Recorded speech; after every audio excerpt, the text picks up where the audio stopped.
होकर उसने अनंतमती को कामसेन नामक एक वेश्या को बेच दिया।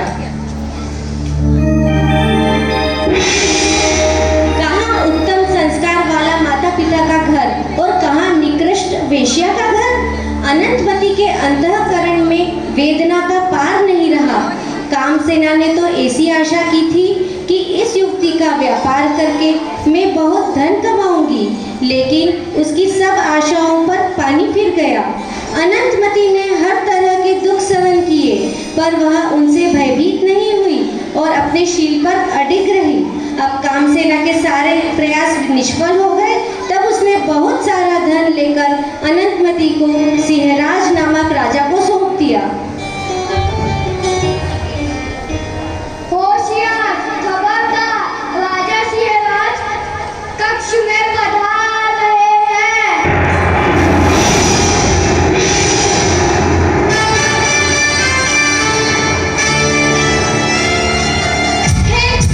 हे सुंदरी, तुम्हारा नाम क्या है?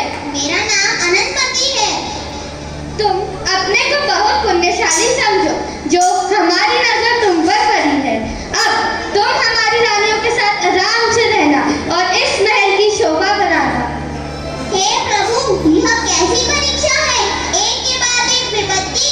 अब तो आप ही मेरा सहारा है प्रभु, मुझे अपनी शरण में ले लीजिए। तुम एक राजा का अपमान कर रही हो। मैंने तुम्हें खरीद लिया है। सती के पुण्य प्रताप से वहाँ एक देवी प्रकट होती है। खबरदार, भूल कर भी इस सती को मत सताना। इस सती के शील पर जरा भी आ जाए तो तेरी मृत्यु निश्चित है। क्षमा देवी, क्षमा। सेवक जी महाराज, जाओ और इस शीलवती कन्या को एक उचित स्थान पर छोड़ आओ। जी महाराज।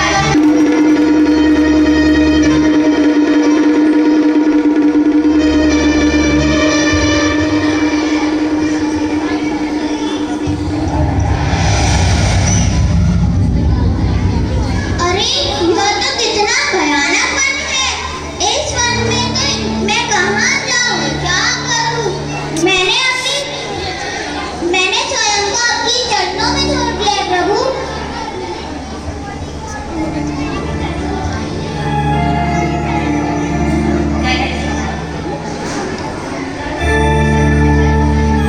अनंतमती जंगलों जंगलों भटकती रही, भूख प्यास सहन करती रही, कंदमूल फल खाकर उसने अपना निर्वाह करती रही। इसी तरह चलते चलते एक दिन वह अयोध्या नगरी पहुंच गई। वहां उसे पद्मश्री नामक माताजी के दर्शन हुए।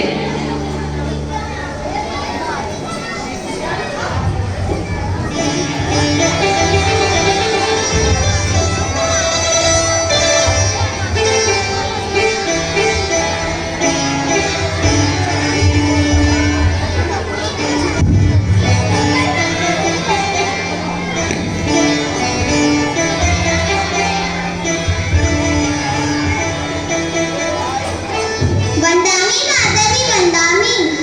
अवश्य यह मेरे पूर्ण कर्म का उदय आया है, जो मुझे आपके दर्शन प्राप्त हुए हैं।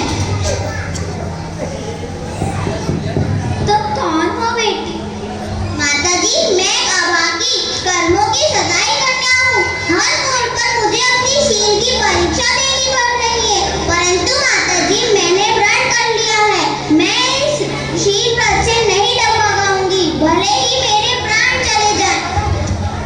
बेटी, तुम शीलवती नारी हो, अब तुम्हें कोई कष्ट नहीं आएगा। अब तुम श्राविका बनकर यहीं रहो। माताजी के सानिध्य में रहकर अनंतमती शांति पूर्वक आत्म साधना करने लगी। इधर चंपापुर में जब से अनंतमती को विद्याधर उठाकर ले गया था, तभी से उसके माता पिता दुखी थे। पुत्री के वियोग से उद्वेलित मन को शांत करने के लिए वे तीर्थ यात्रा पर निकले। यात्रा करते करते पिता तीर्थंकर भगवंतों की जन्मभूमि अयोध्या नगरी पहुंचे। अनंतमती का मामा जिंदर वहीं रहता था।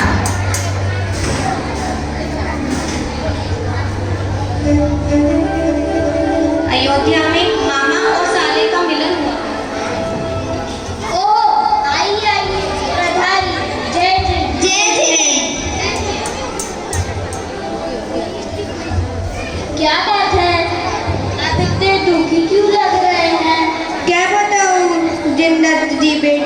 अनंतमती। क्या हुआ बेटी अनंतमती को? बेटी अनंतमती का कुछ पता नहीं। पिता प्रियदत्त सेठ जिनदत्त को अनंतमती के अपहरण का समाचार देता है। बेटी अनंतमती पर इतनी विपदा और मुझे ज्ञात ही नहीं। ये कैसे कर्मों की विचित्रता है जिसके आगे हम सब विवश हैं। अब घबराने से कुछ नहीं होगा, आप विश्राम कर लीजिए। चलिए।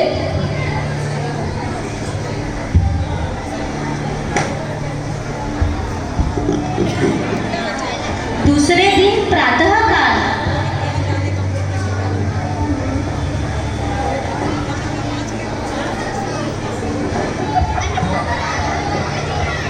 चलिए जिनालय चलकर प्रभु का अभिषेक और पूजन करते हैं। ठीक है। हाँ, आप जिन मंदिर हो आइए, मैं तब तक भोजन तैयार करती हूँ। आज मैंने पद्मश्री माता जी के साथ रह रही एक शालिका को भी भोजन पर आमंत्रित किया है। चलिए चलिए।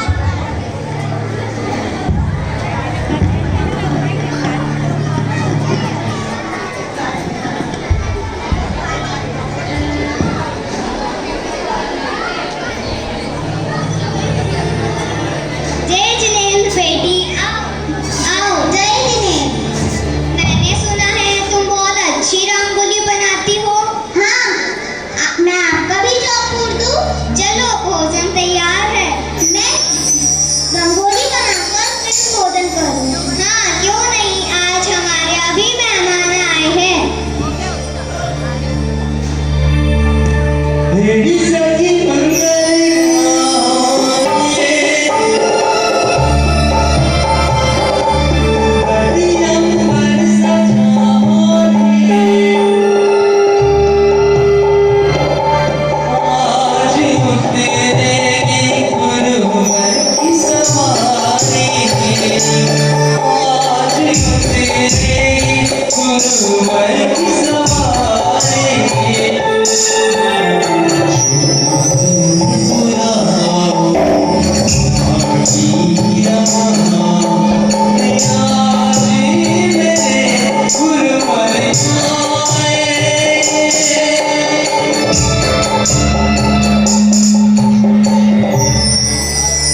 बहुत सुंदर रंगोली बनाई है। चलो, भोजन तैयार है।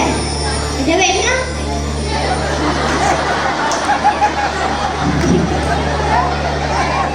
बहुत ही स्वादिष्ट भोजन बना था। अच्छा, अब मैं चलती हूँ। ठीक है।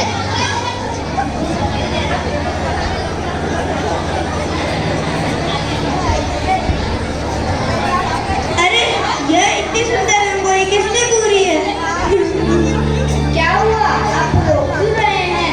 मेरी बेटी अनंतमती भी इतनी सुंदर रंगोली पूरा करती थी। क्या मैं भागा उस कन्या से मिल सकता हूँ जिसने यह रंगोली पूरी है? हाँ, क्यों नहीं, वह उसी कन्या ने रंगोली बनाई है जिसे आज मैंने भोजन पर आमंत्रित किया था।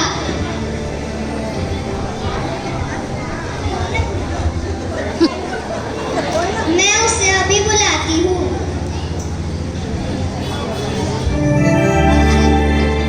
पिताजी!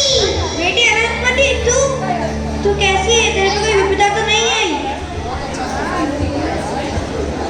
नहीं। अच्छा, तो यह बेटी अनंतमती ही है। जब ये 6 माह की थी तब इसे देखा था। तू ठीक तो है बेटी? हाँ। अनंतमती ने अपने साथ हुई सभी घटनाएं विस्तार से पिताजी को बताई।